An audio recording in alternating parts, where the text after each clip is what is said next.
जय श्री राम, जय हनुमान। ब्रह्मा पुराण की जय। योग और संख्या का संक्षिप्त वर्णन। व्यास जी कहते हैं, जिस प्रकार दुर्लभ मनुष्य पानी के वेग में बह जाता है, उसी प्रकार निर्बल योगी विषयों से विचलित हो जाता है, किंतु उसी महान प्रभाव को जैसे हाथी रोक देता है, वैसे योग का महान बल पाकर योगी भी समस्त विषयों को रोक लेता है, उनके द्वारा विचलित नहीं होता। योग शक्ति संपन्न पुरुष स्वतंत्र पूर्वक समस्त प्रजातियों, मनुओं तथा महाभूतों में प्रवेश कर जाते हैं। अमित तेजस्वी योगी के ऊपर क्रोध में भरे हुए यमराज, काल और भयंकर पराक्रम दिखाने वाली मृत्यु का भी जोर नहीं चलता। वह योग बल पाकर अपने हजारों रूप बन सकता और उन सब के द्वारा इस पृथ्वी पर विचर सकता है। फिर तेज को समेट लेने वाले सूर्य की भांति वह उन सभी रूपों को अपने में लीन करके उग्र तपस्या में प्रवृत्त हो जाता है। बलवान योगी बंधन तोड़ने में समर्थ होता है, उसमें अपने को मुक्त करने की पूर्ण शक्ति होती है। द्विजवरों, यह मैंने योग की स्थूल शक्तियाँ बताई है। अब दृष्टांत के लिए योग से प्राप्त होने वाली कुछ सूक्ष्म शक्तियों का वर्णन करूँगा तथा आत्म समाधि के लिए जो चित्त की धारणा की जाती है उसके विषय में भी कुछ सूक्ष्म दृष्टांत बताऊंगा। जिस प्रकार सदा सावधान रहने वाला धनुर्धर वीर चित्त को एकाग्र करके प्रहार करने पर लक्ष्य को भेद देता है, उसी प्रकार जो योगी मन को परमात्मा के ध्यान में लगा देता है वह निसंदेह मोक्ष प्राप्त कर लेता है। जैसे सावधान मल्लाह समुद्र में पड़ी हुई नाव को शीघ्र ही किनारे लगा देता है, उसी प्रकार योग के अनुसार तत्व को जानने वाला पुरुष समाधि के द्वारा मन को परमात्मा में लगाकर देह का त्याग करने के अनंतर दुर्गम स्थान को प्राप्त होता है। जिस प्रकार सावधान सारथी अच्छे घोड़ों को रथ में जोतकर धनुर्धर श्रेष्ठ वीर को तुरंत अविष्ट स्थान पर पहुंचा देता है, वैसे ही धाराओं में चित्त को एकाग्र करने वाला योगी लक्ष्य की ओर छूटे हुए बाण की भांति शीघ्र परम पद को प्राप्त कर लेता है। जो समाधि के द्वारा अपने आत्मा को परमात्मा में लगाकर स्थित भाव से बैठा रहता है, उसे अजर पद की प्राप्ति होती है। योग के महान व्रत में एकाग्रचित रहने वाला जो योगी नाभि, कंठ, पर्श भाग, हृदय, वक्षस्थल, नाक, कान, नेत्र और मस्तक आदि स्थानों में धारणा के द्वारा आत्मा को परमात्मा के साथ युक्त करता है, वह पर्वत के समान महान शुभाशुभ कर्मों को भी शीघ्र ही भस्म कर डालता है और इच्छा करते ही उत्तम योग का आश्रय ले मुक्त हो जाता है। निर्मल अंत करने वाले यति परमात्मा को प्राप्त करके तद्रूप हो जाते हैं, उन्हें अमृत तत्व मिल जाता है, फिर वह संसार में नहीं लौटते। ब्राह्मणों, यही परम गति है। जो सब प्रकार के द्वंद्वों से रहित, सत्यवादी, सरल तथा संपूर्ण प्राणियों पर दया करने वाले हैं, उन महात्माओं को ही ऐसी गति प्राप्त होती है। मुनि बोले, साधु शिरोमणे, दृढ़ता पूर्वक व्रत का पालन करने वाले यति उत्तम स्थान स्वरूप भगवान को प्राप्त होकर क्या निरंतर उन्हीं में रमण करते रहते हैं, अथवा ऐसी बात नहीं है। जहाँ जो तथ्य हो उसका यथावत वर्णन कीजिए। आपके सिवा दूसरे किसी से हम ऐसा प्रश्न नहीं कर सकते। व्यास जी ने कहा, मुनिवरों, आपने जो प्रश्न किया है वह उचित ही है। यह विषय बहुत ही कठिन है, इसमें विधानों को भी मोह हो जाता है। जहाँ भी जो परम तत्व की बात है उसे बतलाता हूँ, सुनो। इस विषय में कपिल के संख्या मत का अनुसरण करने वाले महात्माओं का विचार उत्तम माना गया है। देहधारियों की इंद्रियां भी अपने सूक्ष्म शरीर को जानती है, क्योंकि वह आत्मा के कारण है और आत्मा भी उनके द्वारा सब कुछ देखता है। आत्मा से संबंध ना रखने पर वह काठ और दीवार की भांति जड़ मात्र है तथा महासागर में उसके तट की भांति भूमि की भांति नष्ट हो जाती है। विप्रवरों, जब इंद्रियों के साथ देहधारी जीव सो जाता है तब उसका सूक्ष्म शरीर आकाश में वायु की भांति सर्वत्र विचरता रहता है। वह यथा योग्य वस्तुओं को देखता, स्मरण करता, छूता और पहले की ही भांति उन सब का अनुभव करता है। संपूर्ण इंद्रियां स्वयं असमर्थ होने के कारण विष के द्वारा मारे हुए सर्पों की भांति अपने गोलोक में विलीन रहती है। उनकी सूक्ष्म गति का आश्रय लेकर निश्चय ही आत्मा सर्वत्र विचरता है। सत, रज, तुम, बुद्धि, मन, आकाश, वायु, तेज, जल और पृथ्वी, इन सब के गुणों को व्यापक करके क्षेत्रज्ञ आत्मा संपूर्ण क्षेत्रों में विचरण करता है।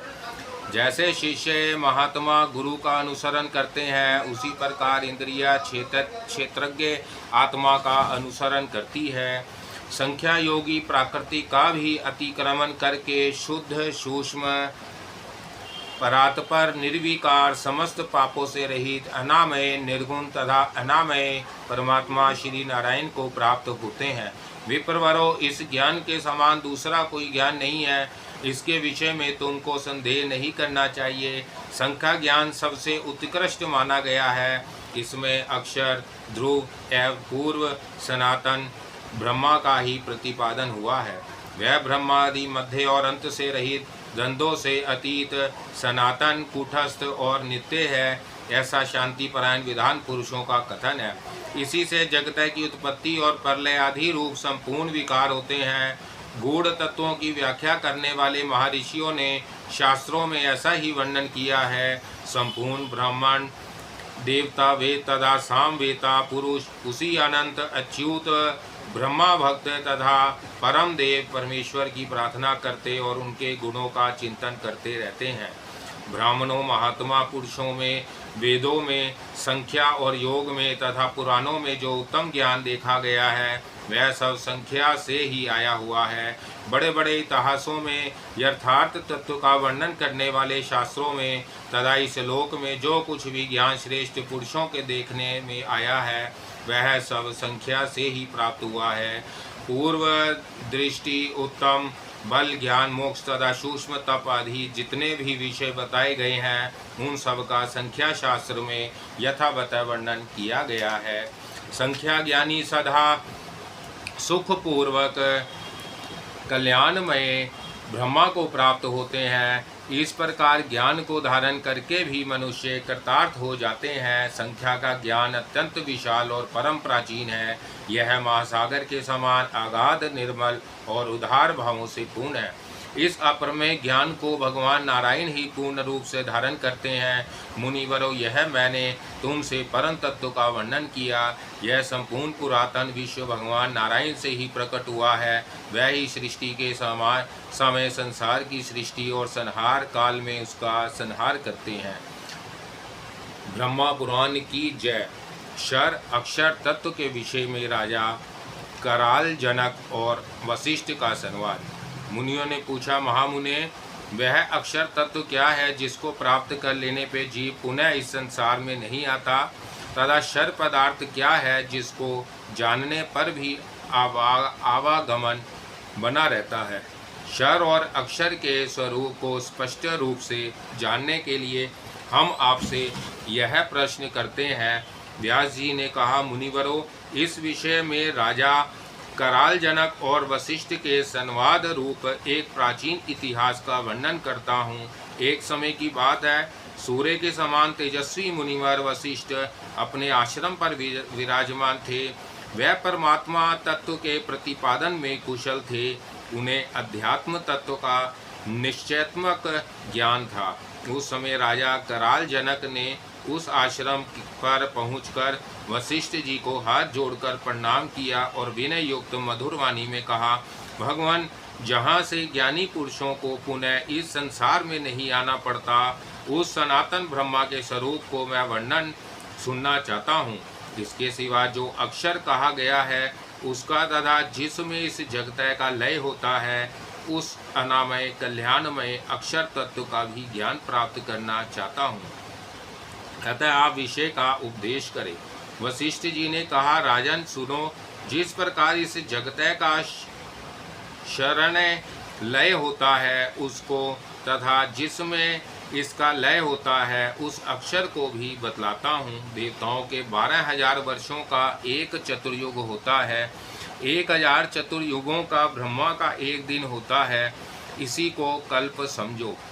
दिन के ही बराबर ब्रह्मा जी की रात्रि भी होती है, जिसके अंत में वह सोकर उठते हैं और इस विशाल विश्व की सृष्टि करते हैं। यह यद्यपि निराकार है तो भी साकार जगत की रचना करते हैं। उनमें अनिमा, लधिमा तथा प्राप्ति आदि शक्तियों का स्वाभाविक निवास है। वह अविनाशी ज्योतिर्मय परमेश्वर है। उनके सब और हाथ पैर है, सब और नेत्र, मस्तक और मुख है तथा सब और कान है।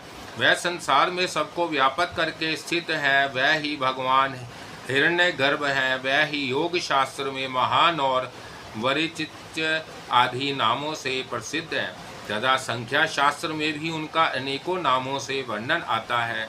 उनके नाना प्रकार के अनेक अद्भुत रूप हैं। वह विश्व के आत्मा और एकाक्षर कहे गए हैं। उन्होंने संपूर्ण त्रिलोकी को स्वयं ही धारण कर रखा है तथा वह बहुत से रूप धारण करने के कारण विश्व रूप नाम से प्रसिद्ध है। वह महातेजस्वी भगवान अपनी शक्ति से महत्व की सृष्टि करके फिर अहंकार और उसके अभिमान देवता प्रजापति को उत्पन्न करते हैं। राजन, तामस और सात्विक भेद से 3 प्रकार के अहंकारों से आकाश, वायु, तेज, जल और पृथ्वी, ये 5 महाभूत तथा शब्द, स्पर्श, रूप, रस और गंध, ये 5 विषय तथा कान, त्वचा, नेत्र, जीवा और नसिका, ये 5 ज्ञानेंद्रियां तथा वाणी, हाथ, पैर, गुद्दा और लिंग, ये 5 कामेंद्रियां हैं। मन के सहित इन सब का प्रादुर्भाव हुआ है। यह 24 तत्व संपूर्ण शरीरों में मौजूद रहते हैं। इनके स्वरूप को भली भांति जानकर तत्वदर्शी ब्राह्मण कभी शोक नहीं करते। नरश्रेय, यह त्रिलोकी उन्हीं तत्वों से बनी है। देवता, मनुष्य, यक्ष, भूत, गंधर्व, किन्नर, महानाग, चारण, पिशाच, देव, ऋषि, निशाचर, दंश, कीट, मशक, दुर्गंधित, कीड़े, चूहे, कुत्ते, चंडाल, हिरण, उसक, हाथी, घोड़े, गधे, व्याघ्र, भेड़िए तथा गौ आदि जितने भी मूर्तिमान पदार्थ हैं, उन सब में इन्हीं तत्वों का दर्शन होता है।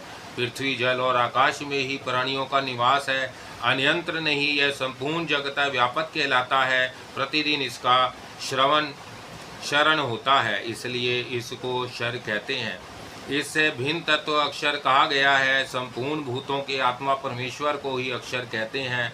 इस प्रकार उस अव्यक्त अक्षर से उत्पन्न यह व्यक्त नाम वाला मोहतत्व जगत सदा क्षयशील होने के कारण शर नाम धारण करता है। शर तत्वों में सबसे पहले महातत्व की सृष्टि हुई है। यही शर का निरूपण है। महाराज, तुम्हारे प्रश्न के अनुसार मैंने शर अक्षर का वर्णन किया। अक्षर तत्व 25वां तत्व है। वह नित्य एवं निराकार है। उसको प्राप्त कर लेने पर इस संसार में लौटना नहीं होता। जो अव्यक्त तत्व इस व्यक्त जगत की सृष्टि करता है, वह प्रत्येक शरीर में साक्षी रूप से निवास करता है। 24 तत्वों का समुदाय जो व्यक्त है, किंतु उनका साक्षी 25वां तत्व परमात्मा निराकार होने के कारण अव्यक्त है। वही संपूर्ण देहधारियों के हृदय में निवास करता है। वह चेतन रूप से सबको चेतना प्रदान करता है। वह स्वयं अमूर्त होते हुए भी सर्वमूर्ति स्वरूप है। सृष्टि और प्रलय रूप धर्म से वह सृष्टि स्वरूप भी है और प्रलय स्वरूप भी। वही विश्व रूप में सबको प्रत्यक्ष दृष्टि गोचर होता है। वह निर्गुण होते हुए भी गुण स्वरूप है। वह परमात्मा करोड़ों सृष्टि और प्रलय करता है, तथापि उसे अपने कर तत्व का अभिमान नहीं होता। अज्ञानी पुरुष तमोगुण, सत्वगुण और रजोगुण से युक्त होकर तदनुकूल योनियों में जन्म लेता है। वह ज्ञान ना होने, अज्ञानी पुरुषों का सेवन करने तथा उनके संपर्क में रहने से ऐसा अभिमान करने लगता है कि मैं बालक हूँ, यह हूँ, वह हूँ और वह नहीं हूँ इत्यादि। इस अभिमान के कारण वह प्राकृत गुणों का ही अनुसरण करता है। तमोगुण के सेवन से वह नाना प्रकार के तामसिक भावों को प्राप्त होता है। रजोगुण के सेवन से राजसिक और सत्व गुण के आश्रय से वह सात्विक रूप ग्रहण करता है। काले, लाल और श्वेत, यह जो 3 प्रकार के रूप हैं, उन सबको प्राकृत ही जानो। तमोगुणी पुरुष नरक में पड़ते हैं, रजोगुणी मनुष्य लोक में आते हैं और सत्व गुण का आश्रय लेने वाले जीव सुख के भागी होकर देवलोक में जाते हैं। केवल पाप से पशु पक्षियों की योनि में जाना पड़ता है।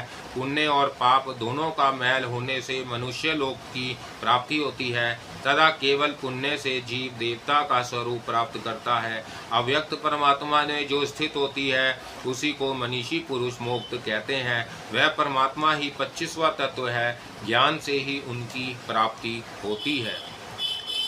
जय श्री राम। ब्रह्मा पुराण की जय।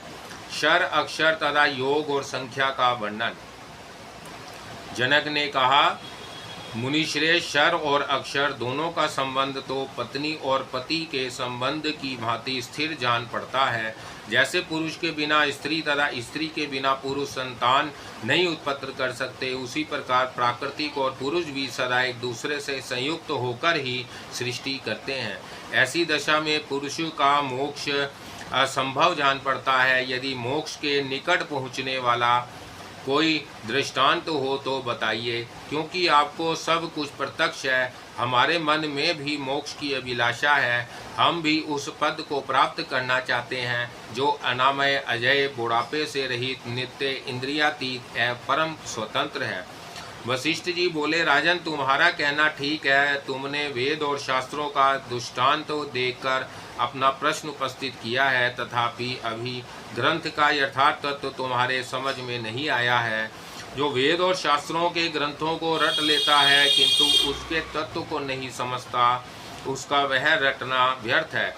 जो याद किए हुए ग्रंथ का अर्थ नहीं जानता, वह तो केवल उसका बोझ ढोता है। उसके तत्व का यथार्थ बोध होने से ही वह उसके अर्थ को ग्रहण कर सकता है। जिसकी बुद्धि स्थूल और मध्य है, अतः जो ग्रंथ के तत्व को ठीक ठीक जानने के लिए उत्सुक नहीं है, वह उस ग्रंथ के विषय का निर्णय कैसे कर सकता है। जो मनुष्य ग्रंथ के तत्व को जाने बिना ही लोभ अथवा दंभवश उस पर विवाद करता है, वह पापी नरक में पड़ता है। इसलिए महाराज, संख्या और योग के ज्ञाता महात्मा पुरुषों के मत में मोक्ष का जैसा स्वरूप देखा जाता है, उसे मैं यथार्थ रूप से बतलाता हूँ, सुनो। योगी जिस तत्व का साक्षात्कार करते हैं, संख्या के विधान भी उसी का ज्ञान प्राप्त करते हैं। जो संख्या और योग को एक समझता है, वही बुद्धिमान है। जैसे बीज से बीज की उत्पत्ति होती है, उसी प्रकार द्रव्य से द्रव्य, इंद्रियों से इंद्रिय और देह से देह की प्राप्ति होती है। परंतु परमात्मा तो इंद्रिया, बीज, द्रव्य और देह से रहित तथा निर्गुण है, अतः उसमें गुण कैसे हो सकते हैं। जैसे आकाश आदि गुण सात्विक गुणों से उत्पन्न होते और उन्हीं में लीन हो जाते हैं, उसी प्रकार सत्वादि गुण भी प्राकृतिक से उत्पन्न होकर उसी में लीन होते हैं। आत्मा तो जन्म मृत्यु से रहित, अनंत, सबका दृष्टा एवं आदित्य है। वह सत्वादि गुणों में केवल आत्माभिमान करने के कारण ही गुण स्वरूप कहलाता है। गुण तो गुणवान में ही रहते हैं, निर्गुण आत्मा में गुण कैसे रह सकते हैं। अतः गुणों के स्वरूप को जानने वाले विधान पुरुष ऐसे मानते हैं कि जब जीवात्मा इन प्राकृत गुणों में अपनेपन का अभिमान करता है, उस समय वह गुणवान सा ही होकर भित्र भित्र गुणों को देखता है। किंतु जब उस जय श्री राम। गुण तो गुणवान में ही रहते हैं, निर्गुण आत्मा में गुण कैसे रह सकते हैं। अतः गुणों के स्वरूप को जानने वाले विधान पुरुष ऐसे मानते हैं कि जब जीवात्मा इन प्राकृत गुणों में अपनेपन का अभिमान करता है, उस समय वह गुणवान सा ही होकर भिन्न भिन्न गुणों को देखता है। किंतु जब उस अभिमान को छोड़ देता है, उस समय देहादि में आत्मबुद्धि का परित्याग करके अपने विशुद्ध परमात्मा स्वरूप का साक्षात्कार करता है। उस परमात्मा को बुद्धि आदि से परे संख्या योग स्वरूप बताया गया है। वह सात्वात्विक गुणों से रहित अव्यक्त ईश्वर, निर्गुण, नित्य तथा प्राकृतिक और उसके गुणों का अधिष्ठान 25वां तत्व है। यह संख्या और योग में कुशल है। परम तत्व की खोज करने वाले विधानों का कथन है। इस प्रकार परस्पर संबंध रखने वाले क्षर अक्षर का स्वरूप बताया गया है। सदा एक रूप में रहने वाला परमात्मा अक्षर है और नाना रूपों में प्रतीत होने वाला प्राकृत जगत क्षर कहलाता है। सारांश यह है कि तत्व की ही अक्षर है और नाना तत्व को ही क्षर कहते हैं। जब जीवात्मा 25वें तत्व परमात्मा में स्थित हो जाता है, उस समय उसकी समयंक स्थिति बताई जाती है। एक तत्व और नानक तत्व दोनों रूपों में उस परमात्मा का ही दर्शन होता है। तत्ववेता पुरुष एक तत्व और नाना तत्व दोनों के पार्थक्य को भली भांति जानता है। मनीषी पुरुष तत्वों की संख्या 25 बतलाते हैं, परंतु उनमें 25वां तत्व परमात्मा है जो तत्वों से विलक्षण है। राजन, योगी का प्रधान कर्तव्य है ध्यान। ध्यान ही योगियों का सबसे बड़ा बल है। योग विधा के ज्ञाता विधान पुरुष मन की एकाग्रता और प्राणायाम ये ध्यान के दो भेद बतलाते हैं। योगी को सब प्रकार की आसक्तियों का त्याग करके मिताहारी और जितेंद्रिय होना चाहिए। वह रात्रि के पहले और पिछले भाग में मन को परमात्मा में लगाकर अंतःकरण में उनका ध्यान करे। मिथिलेश्वर संपूर्ण इंद्रियों को मन के द्वारा स्थित करके मन को भी बुद्धि में स्थापित कर दे और पत्थर की भांति अविचल हो जाए, तभी उसे योग युक्त कहते हैं। जिस समय उसे सुनने, सूंघने, स्वाद लेने, देखने और स्पर्श करने का भी भान नहीं रहता, जब मन में किसी प्रकार का संकल्प नहीं उठता, तथा वह काठ की भांति स्थिर होकर किसी भी वस्तु का अभिमान या शुद्ध बुद्ध नहीं रखता, उस समय मनीषी पुरुष उसे अपने स्वरूप को प्राप्त योग युक्त कहते हैं। ध्यान निष्ठ योगी को अपने हृदय में धूम रहित अग्नि किरणमालाओं से मंडित सूर्य तथा विद्युत के प्रकाश की भांति तेजस्वी आत्मा का साक्षात्कार होता है। धैर्यवान मनीषी वेद वेता और महात्मा ब्राह्मण ही उस अजन्मा यह अमृत स्वरूप ब्रह्मा का दर्शन कर पाते हैं। वह ब्रह्मा अणु से भी अणु और महान से भी महान कहा गया है। सर्वत्र संपूर्ण भूतों में स्थित होते हुए भी वह किसी को दिखाई नहीं देता। वेदों के पारगामी तत्वज्ञ विधानों ने उसे तम से दूर अज्ञानांधकार से परे बताया है। वह निर्मल एवं लिंग रहित है। यही योगियों का योग है। इसके सिवा योग का और क्या लक्षण हो सकता है। इस प्रकार साधना करने वाला योगी सब के दृष्टा अजर अमर परमात्मा का दर्शन करता है। जहाँ तक मैंने तुम्हें योग दर्शन का यथार्थ स्वरूप बतलाया, अब संख्या का वर्णन करता हूँ। यह विचार प्रधान दर्शन है। राजन, प्राकृतिवादी विधान मूल प्राकृति को अव्यक्त कहते हैं। उससे दूसरा तत्व प्रकट हुआ जो महातत्व कहलाता है। महातत्व से अहंकार नामक तीसरे तत्व की उत्पत्ति सुनी गई है। संख्या दर्शन के ज्ञाता विधान अहंकार से सूक्ष्म भूतों का पंच तन मात्राओं का प्रादुर्भाव बतलाते हैं। इन आठों की प्रकृति कहते हैं। इनसे 16 तत्वों की उत्पत्ति होती है जो विकृति कहलाते हैं। 5 ज्ञान इंद्रियाँ, 5 काम इंद्रियाँ, 11 मन तथा 5 स्थूल भूत, ये ही 16 विकार है। ये प्राकृतिक और विकृति मिलकर 24 तत्व होते हैं। संख्या दर्शन में तत्वों की इतनी ही संख्या मानी गई है। संख्या मार्ग पर स्थित और संख्या विधि के ज्ञाता मनीषी पुरुष ऐसा ही कहते हैं। जो तत्व जिससे उत्पन्न होता है उसका उसी में लय भी होता है। प्राकृतिक परमात्मा के सन्निधान से अनुलोम क्रम के अनुसार तत्व की रचना करती है। अर्थात प्राकृतिक से महातत्व, महातत्व से अहंकार तथा अहंकार से सूक्ष्म भूत आदि के क्रम से सृष्टि होती है, किंतु उसका संहार विलोम क्रम से होता है। अर्थात पृथ्वी का जल में, जल का तेज में और तेज का वायु में लय होता है। इसी प्रकार सभी तत्व अपने कारण में लीन होते हैं। जैसे समुद्र में उठी हुई लहरें फिर उसी में शांत हो जाती हैं, उसी प्रकार संपूर्ण तत्व अनुलोम क्रम से उत्पन्न होकर विलोम क्रम से लीन होता है। नरपश्रेष्ठ, इस प्रकार प्राकृतिक से ही जगत की उत्पत्ति और उसी में उसका लय होता है। प्रलय काल में तो वह एक रूप में ही रहती है और सृष्टि के समय नाना रूप धारण करती है। ज्ञान निपुण पुरुषों को इसी पर प्रकार प्रकृति के एक तत्व और नाना तत्व का ज्ञान प्राप्त करना चाहिए। प्रकृति का अधिष्ठा तो अव्यक्त आत्मा है, उसके विषय में भी यही बात है। वह भी प्राकृतिक से संबंध रखने पर एक तत्व और नाना तत्व को प्राप्त होता है। प्रलय काल में तो वह भी एक ही रूप में रहता है, किंतु सृष्टि के समय प्रकृति को प्रेरित करने के कारण उसकी ही अनेकता से वह स्वयं भी अनेक सा प्रतीत होता है। परमात्मा ही प्रकृति को प्रसव के लिए उन्मुख करके उसे अनेक रूपों में परिणत करता है।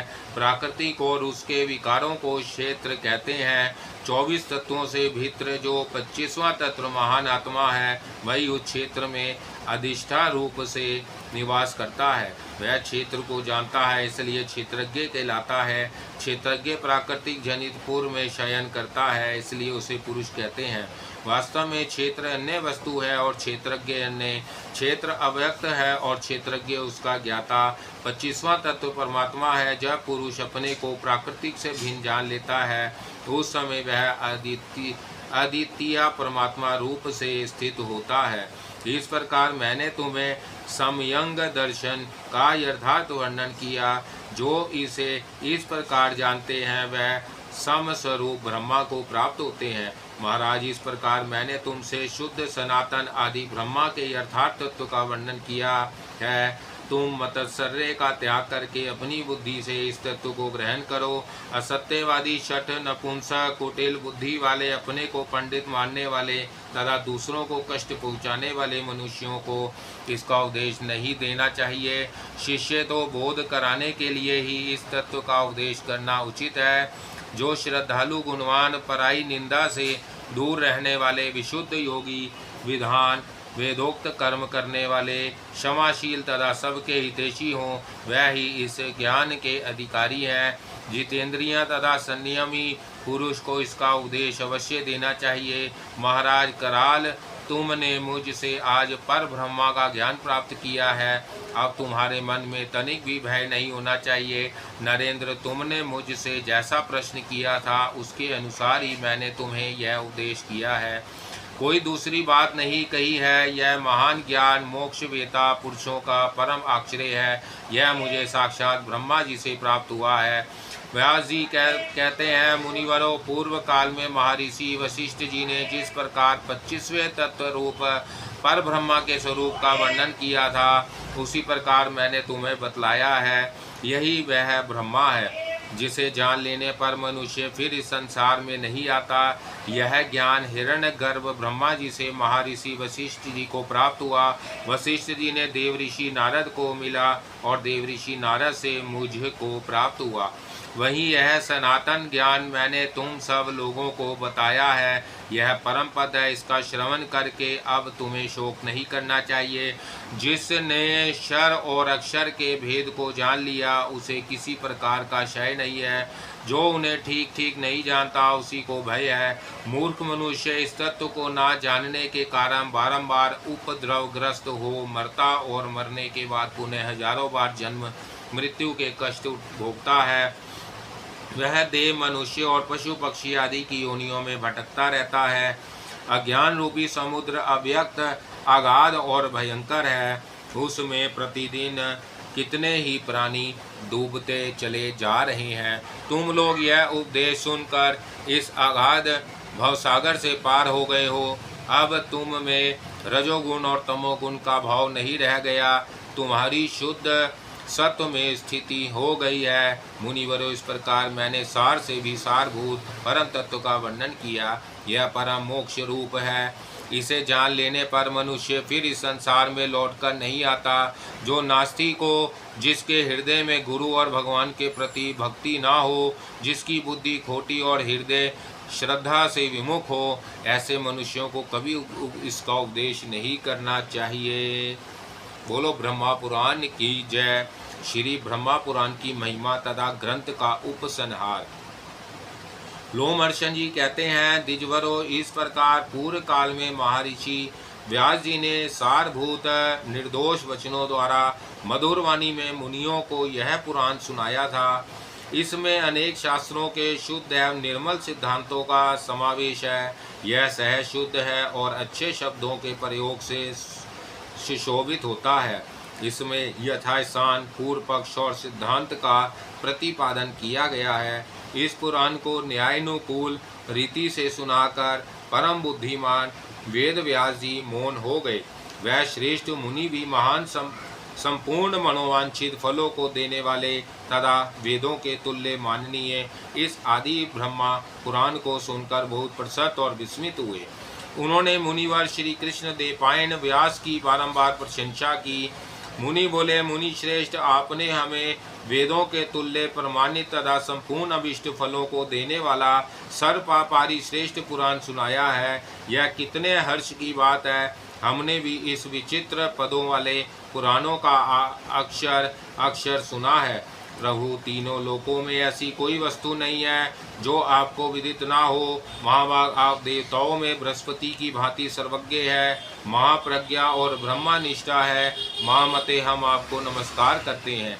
आपने महाभारत में संपूर्ण वेदों के अर्थ प्रकट किए हैं। महामुने, आपके संपूर्ण गुणों का वर्णन करने में कौन समर्थ है? जिन्होंने 6 अंगों सहित चारों वेदों तथा संपूर्ण व्याकरणों को पढ़कर महाभारत शास्त्र की रचना की, उन ज्ञानात्मा भगवान वेद व्यास को नमस्कार है। पर फूल कमल दल के समान बड़े बड़े नेत्रों तथा विशाल बुद्धि वाले व्यास जी, आपको नमस्कार है।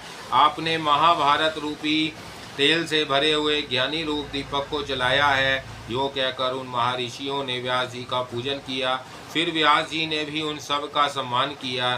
तत्पश्चात वे कृतार्थ होकर जैसे आए थे उसी प्रकार अपने आश्रम को लौट गए। मुनिवरों, आपने हमसे जिस प्रकार प्रश्न किया था उसके अनुसार हमने भी सब पापों का नाश करने वाले परम पुण्यमय इस सनातन पुराण का वर्णन किया। श्री व्यास जी की कृपा से ही मैंने यह सब कुछ आप लोगों को सुनाया है। गृहस्थ, सन्यासी और ब्रह्मचारी सबको ही इस पुराण का श्रवण करना चाहिए। यह मनुष्यों को धन और सुख देने वाला, परम पवित्र एवं पापों को दूर करने वाला है। परम कल्याण की अभिलाषा रखने वाले ब्रह्मापरायण ब्राह्मण आदि को संयम और प्रयत्न पूर्वक यह पुराण सुनना चाहिए। इसको सुनने से ब्रह्मा विधा, क्षत्रिय संग्राम में विजय, वैश्या अक्षय धन और शूद्र सुख पाता है। पुरुष पवित्र होकर जिस जिस काम्य वस्तु का चिंतन करते हुए इस पुराण का श्रवण करता है उसको निश्चय ही प्राप्त कर लेता है। यह ब्रह्मा पुराण भगवान विष्णु से संबंध रखने वाला है। इससे सब पापों का नाश हो जाता है। यह सब शास्त्रों से विशिष्ट और समस्त पुरुषार्थों का साधन है।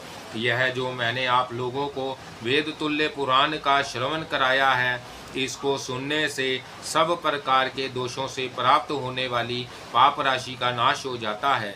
प्रयाग, पुरुष, कुरुक्षेत्र तथा अर्बुदारण्य आबू में उपवास करने से जो फल मिलता है वह इसके श्रवण मात्र से मिल जाता है। 1 वर्ष तक अग्नि में हवन करने से पुरुष को जो महापुण्य फल प्राप्त होता है वह इसे एक बार सुनने से ही मिल जाता है। ज्येष्ठ मास के शुक्ल पक्ष की द्वादशी को यमुना में स्नान करके मथुरापुरी में श्री हरि के दर्शन से मनुष्य जिस फल का भागी होता है वह एकाग्रचित होकर इस ब्रह्मा पुराण की कथा कहने से ही प्राप्त हो जाता है। जो इसका पाठ अथवा श्रवण करता है वह भी उसी फल को प्राप्त करता है। जो मनुष्य प्रतिदिन श्रद्धा पूर्वक इस वेद संहिता पुराण का पाठ या श्रवण करता है वह भगवान विष्णु के धाम में जाता है। और जो ब्राह्मण मन और इंद्रियों को संयम में रखकर पर्वों के दिन तथा एकादशी और द्वादशी तिथि को ब्रह्मा पुराण बांझकर दूसरों को सुनाता है वह वैकुंठ धाम में जाता है। यह पुराण मनुष्यों को यश, आयु, सुख, कीर्ति, बल और पुष्टि तथा धन देने वाला और अशुभ स्वप्नों का नाश करने वाला है। जो प्रतिदिन तीनों संध्याओं के समय एकाग्रचित हो श्रद्धा पूर्वक इसका श्रेष्ठ उपाख्यान का पाठ करता है वह संपूर्ण अभिष्ट वस्तुओं को प्राप्त कर लेता है। इसको पढ़ने और सुनने से रोगातुर मनुष्य, रोग से कैद में पड़ा हुआ पुरुष वहाँ के बंधन से, भय से डरा हुआ मानव भय से तथा आपत्तिग्रस्त पुरुष आपत्ति से छूट जाता है। इतना ही नहीं, इसके पाठ और श्रवण से पूर्व जन्मों के स्मरण की शक्ति, विधा, पुत्र, धारणावती बुद्धि, पशु, धैर्य, धर्म, अर्थ, काम और मोक्ष को भी मनुष्य प्राप्त कर लेता है। जिन जिन कामनाओं को मन में लेकर मनुष्य संयत चित्त से इस पुराण का पाठ करता है, उन सब की उसे प्राप्ति हो जाती है, इसमें तनिक भी संदेह नहीं है। जो मनुष्य एकमात्र भगवान की भक्ति में चित्त लगाकर पवित्र हो, अभिष्ट वर देने वाले लोक गुरु भगवान विष्णु को प्रणाम करके स्वर्ग और मोक्ष प्रदान करने वाले इस पुराण का निरंतर श्रवण करता है, उसके सारे पाप छूट जाते हैं। वह इस लोक में उत्तम सुख भोग कर स्वर्ग में भी दिव्य सुख का अनुभव करता है। तत्पश्चात प्राकृतिक गुणों से मुक्त हो भगवान विष्णु के निर्मल पद को प्राप्त होता है। इसलिए एकमात्र मुक्ति मार्ग की इच्छा रखने वाले सब धर्मपरायण श्रेष्ठ ब्राह्मणों को, मन और इंद्रियों को वश में रखने वाले कल्याणकामी उत्तम क्षत्रियों को, विशुद्ध कुल में उत्पन्न वैश्यों को तथा धर्मनिष्ठ शूद्रों को भी प्रतिदिन इस पुराण का श्रवण करना चाहिए। यह बहुत ही उत्तम, अनेक फलों से युक्त तथा धर्म अर्थ मोक्ष प्रदान करने वाला है। आप सब लोग श्रेष्ठ पुराण है, अतः पुरुष हैं। आपकी बुद्धि निरंतर धन में लगी रहे। एकमात्र धर्म ही परलोक में गए हुए प्राणी के लिए बंधुओं की भांति सहायक है। धन और स्त्री आदि भोगों का चतुर से चतुर मनुष्य भी क्यों ना सेवन करे, उन पर ना तो कभी भरोसा किया जा सकता है और ना वह सदा स्थिर ही रहते हैं। मनुष्य धर्म से ही राज्य प्राप्त करता है, धर्म से ही वह स्वर्ग में जाता है तथा धर्म से ही मानव आयु, कीर्ति, तपस्या तथा धर्म का उपार्जन करता है और धन से ही उसे मोक्ष की प्राप्ति होती है। इस लोक में तथा परलोक में भी धर्म ही मनुष्यों के लिए माता पिता और सखा है। इस लोक में भी धर्म ही रक्षक है और वही मोक्ष की भी प्राप्ति करने वाला है। धर्म के सिवा कुछ भी काम नहीं आता। यह श्रेष्ठ पुराण परम गोपनीय तथा वेद के तुल्य प्रमाणित है। खोटी बुद्धि वाले विशेषतः नास्तिक पुरुष को इसका उपदेश नहीं देना चाहिए। यह श्रेष्ठ पुराण पापों का नाश तथा धर्म की वृद्धि करने वाला है, साथ ही इसे अत्यंत गोपनीय माना गया है। मुनियों, मैंने आप लोगों के सामने इसका कथन किया और आपने भी इसे भली भांति सुन लिया। अब आज्ञा दीजिए, मैं जाता हूँ। श्री ब्रह्मा पुराण समाप्त।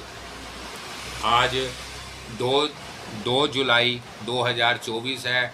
भक्तजनों, ब्रह्मा पुराण आज समाप्त हो गया है। 2 महीने में मैंने समाप्त कर दिया है।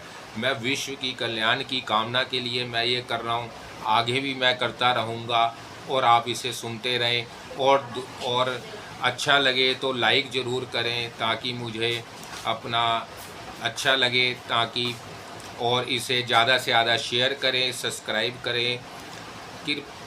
सब पे कृपा बनी रहे। जो जो इसको सुनेगा उसके घर में नेगेटिव एनर्जी भाग जाएगी, पॉजिटिव एनर्जी आएगी, लोगों के दुख दूर होंगे। जिनके घरों में धन का आभास है, उनके घरों में धन की, लक्ष्मी नारायण की आगमन होगा, देवी देवताओं का आगमन होगा और वहाँ के दुख दूर हो जाएंगे।